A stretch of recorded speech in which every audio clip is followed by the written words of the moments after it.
Slumlord took my $300 deposit, so I redirected his website to his main competitor. I rented a little house from a man who owned a painting business. The power was off when we came to see the property, but he assured us everything worked and even put it in the contract.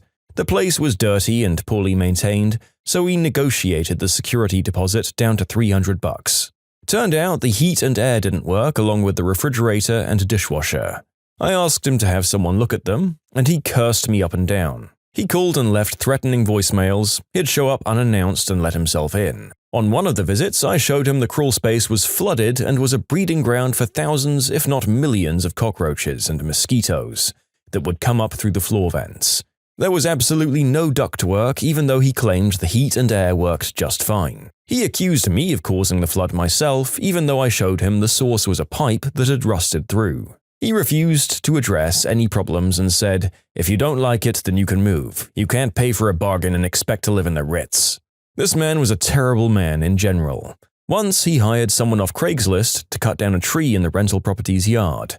That man worked literally all day for the agreed $150, cut up and hauled off the tree. He came back that evening, just standing in the yard. I asked if I could help him. He said he was waiting for the owner to get paid. The owner kept replying, saying he was on the way, but never showed up.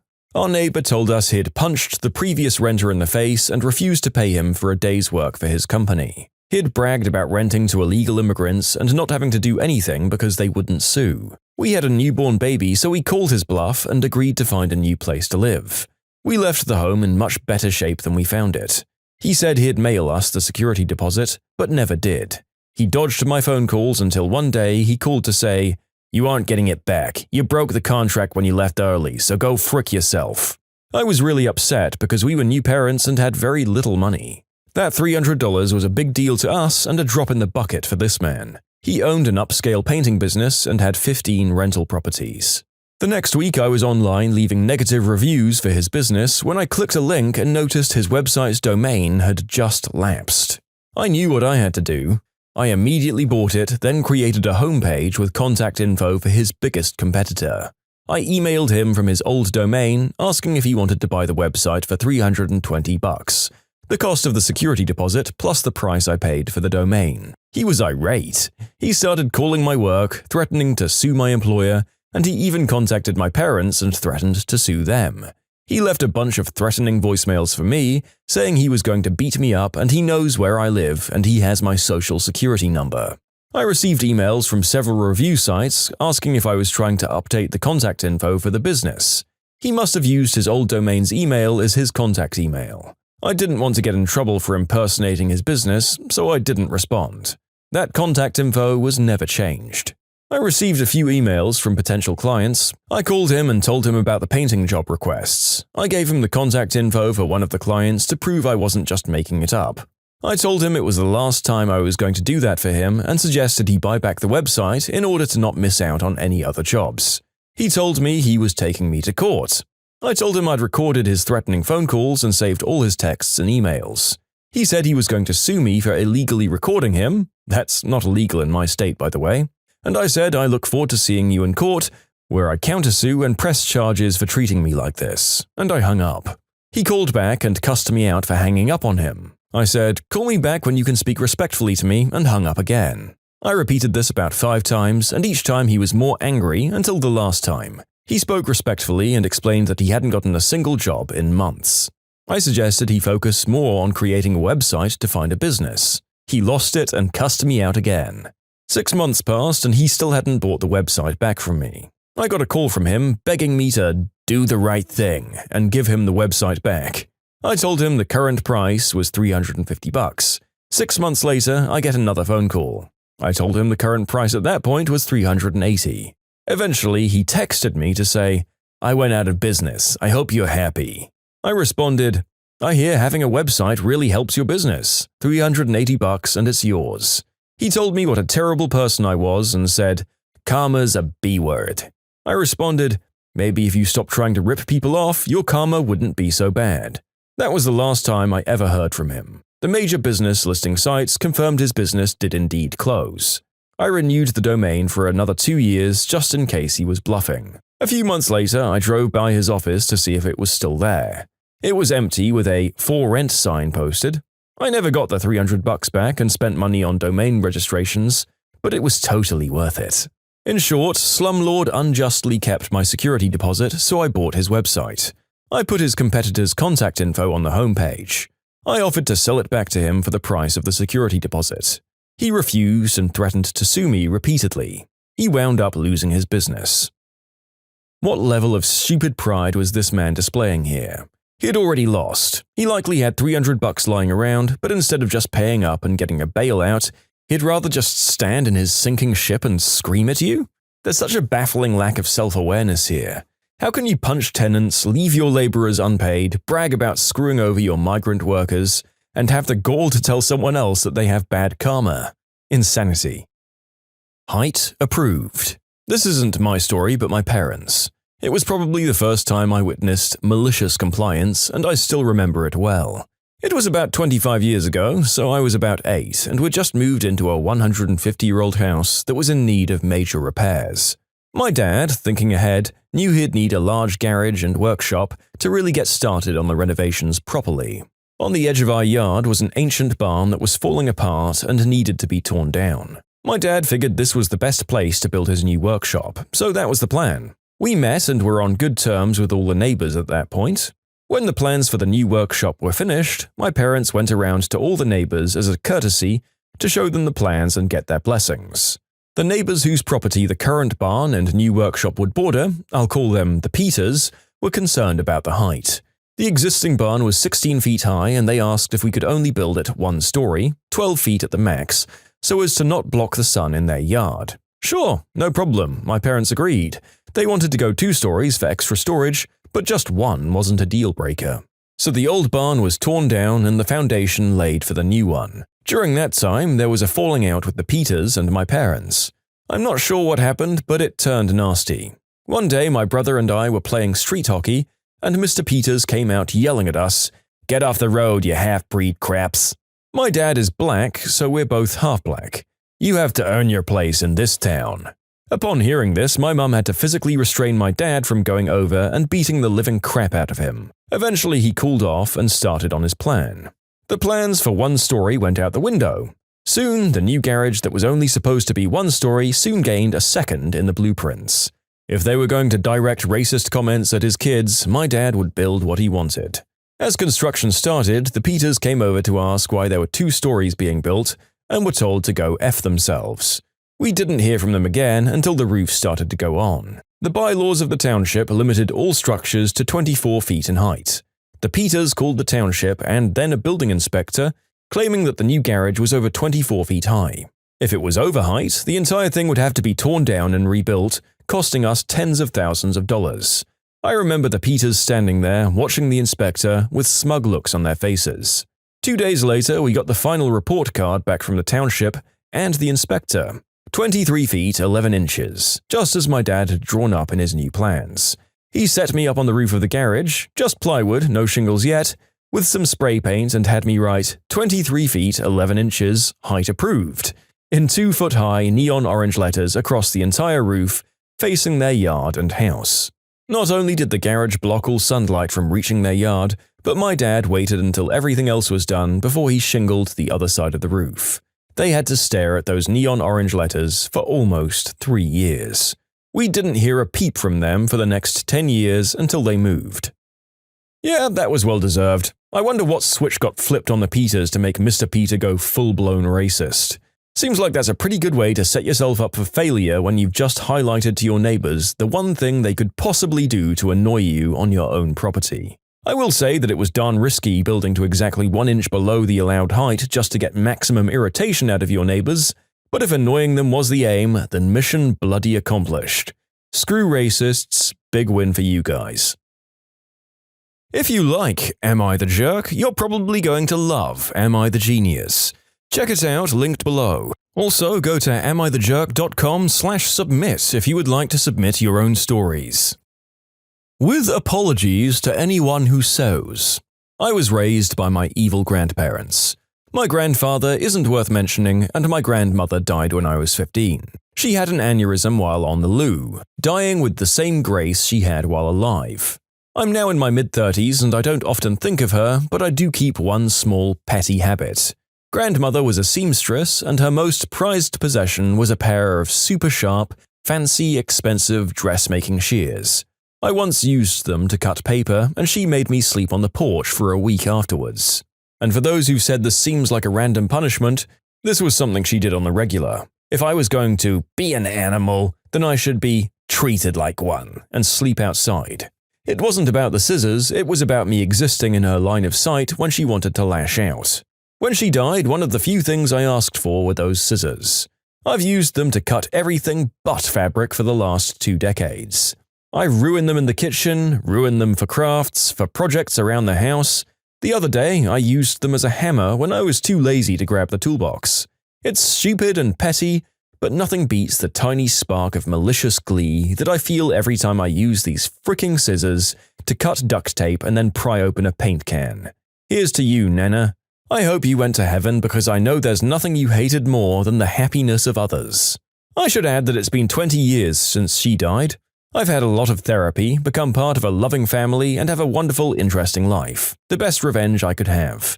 I still have the odd time when childhood trauma raises its ugly head, but even my worst days are happier than any day when she was alive. The scissors are just something that makes me laugh and a good reminder that she can't actually hurt me anymore. Be good to each other and may you all have health, happiness, and the occasional joy of petty revenge. I hope you went to heaven because I know there's nothing you hated more than the happiness of others, may be among the narrator's favorite quotes that have come up in his job this year. What a fabulous line to give at the funeral of someone you hated. Screw her and screw her scissors. Glad you get some joy out of this revenge from beyond her grave.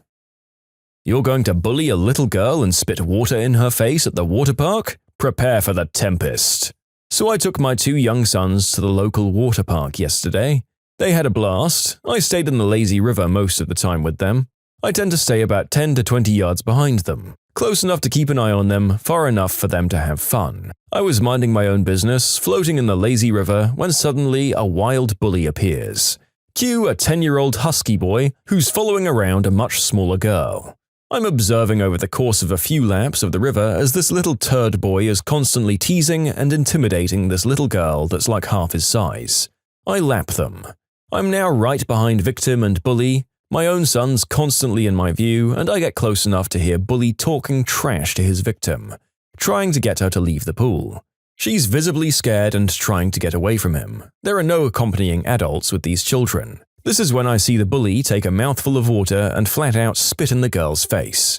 At this point, I'm like, "You did not," and I go into action. Things are crazy and hectic because we're surrounded by people in a loud water park, so I know I can get away with this. Just loud enough for him to hear me, I say to the bully from behind him, "Hey." Bully turd turns around and I proceed to go full Honda palm, splashing right in his face. After about 6 seconds of splashing Blastoise-level water in his face, bully is coughing and girl is 10 yards ahead near my sons. My work here is done. I proceed to say nothing and pretend nothing has happened. Bully stands shocked, catching his breath in the lazy river as the hapless water-going masses float past oblivious. 10 minutes later, bully is gone and victim has returned to having fun. I think the lifeguards saw me and just didn't care. In short, grown man sees boy-kid bully spitting water in little girl's face. Grown man splashes bully in the face until bully is coughing. 10 out of 10 would recommend. Am I the jerk? Jerk vigilante material for sure. Look, no reasonable adult would ever admit to enjoying bullying a child. But admit it, folks, we've all seen little brats like this and wanted to do something like what this man did. And honestly, in the chaos of the water park, when are you going to have the chance to aggressively half-drown a little crap like this again? Get out of the pool, little crap bag, rethink your life and do better. Am I the jerk for announcing the reason why I didn't invite my brother to my wedding and exposing him to the entire family? I got married 2 weeks ago. I was married before, but it ended after I found out that my older brother Thomas got involved with my first wife. It was devastating because we were close and had a great relationship. I also helped him so much while he was struggling, and seeing how he repaid me hurts me to this day. I stopped talking to him, and Mum and Dad forced me to keep it a secret, and because I was too weak to argue with them, I just kept my own distance. Then I met my now wife. My family loved and embraced her as their own. Mum and Dad treat her like a queen, which helped repair and solidify my relationship with them. However, as the wedding was approaching, they told me they expected me to invite Thomas. I of course refused, but they kept guilting me about what the relatives and other guests would think and say when they don't see Thomas there. I fought them about it till the day of the wedding. Turned out they'd invited him behind my back, but I found out and stopped them in time. They came to the wedding looking angry, asking what they were going to tell people when they ask about Thomas. I told them I'd take care of it, and what I did was take a moment while everyone was paying attention, grabbed the mic and flat out announced this and said, "The reason I didn't invite Thomas to my wedding is because I was worried he'd steal my now wife just like he stole the first one." I said it playfully to not make it sound so tense, but most of the guests looked shocked and started mumbling. Then it went awkwardly quiet for a moment. Then we all moved on, but I saw Mum and Dad walk out while looking at me grudgingly. Later, they started lashing out about how I exposed Thomas and caused him to be shunned by the family in the most hideous of ways. I told them that I already said I didn't want him there, yet they tried to push him on me repeatedly, saying, "What are people going to say?" So I told them the reason why he wasn't there in a playful way, but they, the guests, still got the message. Mum started yelling about how everyone will look down on them and shun Thomas. She called me pathetic and cruel for punishing him and gradually ruining his life despite him apologizing and trying to reconcile, but in my opinion, some things are just unforgivable. We've been on horrible terms since then. Am I the jerk? My wife said at least now they're off my back about what people would say about not inviting him. Not the jerk. Look, if they were purely concerned about repairing the relationship between you and your brother, I could maybe have some sympathy for them. But it honestly sounds like they're exclusively concerned with the reputation of their family. I think it's a bit crazy to upstage your poor wife at your wedding by bringing up that your brother stole your first wife like that. Okay, so you think the people you're married to are just waiting to be stolen? I wouldn't be surprised if she was less than thrilled with you, but from your account it seems like she's on your side, so what do I know? Today I messed up by showing my college friends a picture of my mum. It was a pretty normal day at university and a conversation came up about our parents. A friend of mine, who we'll call Jenny, shows us a picture of her father, so I pull up Facebook images of my mother and father. A friend of mine saw my father and said I looked just like him, but when he saw my mother, the color in his face drained. The man, who we'll call Chad, watched me scroll down my pictures of my mum and then asked about my siblings. He then described them in perfect detail. Perfect detail. He then said to me, "Lily, I think I effed your mom." I laughed, of course. Chad has a reputation, and I figured it was a joke until he described my siblings, my mother's home, the neighborhood, and a few other things. I felt horror. Sheer horror. He looked at me, and I looked at him, and he looked at me, and I looked at him, and he looked at me, and I looked at him. Just a few days ago, he was flirting with me and whatnot. And now I find out he's a mother fricker, a literal mother fricker. In short, college friend effed my mum, described her and my family in detail, and had been trying to put the moves on me days prior without realizing I was her daughter. Mother fricker. To clarify some more things, apparently he found her through a hookup ad. She had someone watching my siblings while she took him to the bone zone, so the bed I've sat on has mum and Chad juices on them. He asked me to call him daddy now, and I feel homicidal. To clarify, my parents haven't been together for as long as I've been alive. My mum has not had a long-lasting relationship throughout my life, and I kind of blame myself for that. I say this because I was never an easy kid. I was bitter and sad, and no one wants a woman with a child that doesn't receive the necessary mental help to thrive. My mum and I also don't have the best relationship either. I always felt she was a bit envious of me due to the fact that I've been able to maintain a relationship longer than she has at my young age. While I'm a bit frazzled at the prospect of my friend doing my mum, I guess I can't be mad at him because he genuinely didn't know. A little ways down the road, we'll both laugh at this. My Giga Chad Sigma male friend will not end up sleeping with me though, because I'm deeply into someone else. My partner said I should also F his mum to assert dominance. Update: I effed his dad. I'd been plotting hard and I did it. I effed his dad effed me on Chad's childhood blanket. I don't know if that last bit is a joke or a reference or what. If it isn't a joke, then at least this will be an easy one to judge. Everyone here is to blame, nobody is doing great, you all deserve each other. You might be the worst if you revenge effed his dad though, at least Chad and your mum didn't do anything to hurt you. He maybe should have kept that to himself though. When you subscribe, make sure to hit the bell to turn on notifications. Put the playlist on in the background to finish listening to all the stories. Or if you want to check out some great music, check out easymode.com. If you like Am I the Jerk, give Am I the Genius a shot. Everything linked in the description.